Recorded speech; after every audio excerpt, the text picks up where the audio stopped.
All right, here is my FRP GMB100 mini bike. I bought it as a frame kit. I'm gonna be covering all the accessories and everything on the bike. So let's get started.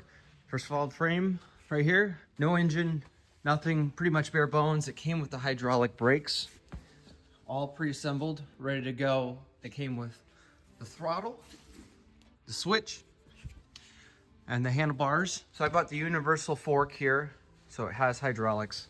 Definitely need that for higher speeds, otherwise it can be very dangerous. And then the light bar here, I also bought separate as an accessory. Almost everything extra is from FRP. So the light is hydraulic fork and the turn signal as well. So the Sci Plus bike computer here, it does speed in miles per hour, kilometers per hour. It gives you altitude, odometer, and everything you really need for basic functionality to know what you're doing.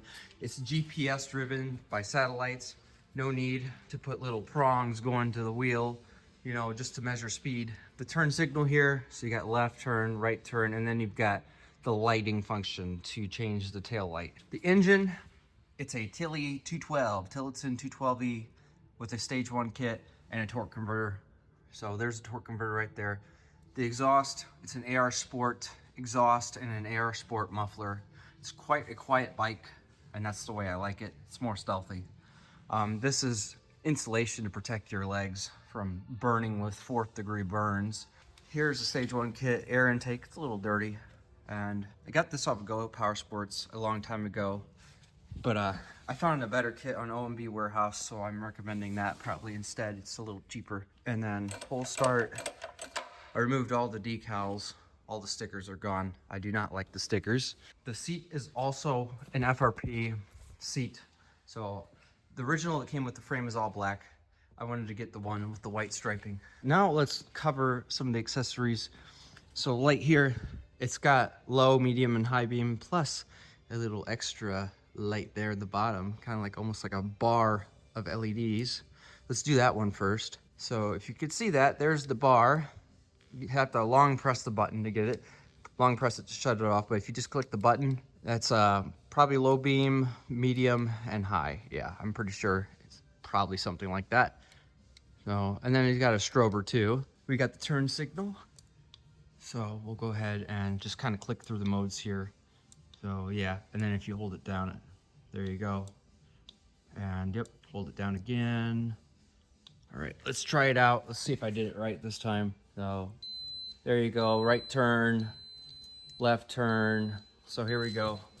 Simple, it even glows here. So there's the right turn. You can see it's all good. Now we can change the light here. So that button, and you can see if I press that bottom button, this is what it does. All right, as for the chain, it was a chain kit off of Amazon. It came with a 40-tooth sprocket and a red chain. It came with a chain breaker as well and everything you need to get it on, including master links. I think it came with a couple of those, which is nice. So the chain needs to have a little bit of play in it, just a little bit of wiggle, which that's just about perfect. Probably about an inch of wiggle, roughly. So the wheels are very nice. So we want this little V pattern to be pointed ahead, and that's with both of them. You can see, pointed ahead.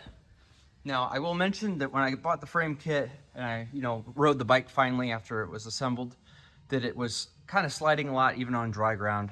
And the reason is the front tire was overpressurized. The tires should be at 10 PSI, it seems, for regular operational use.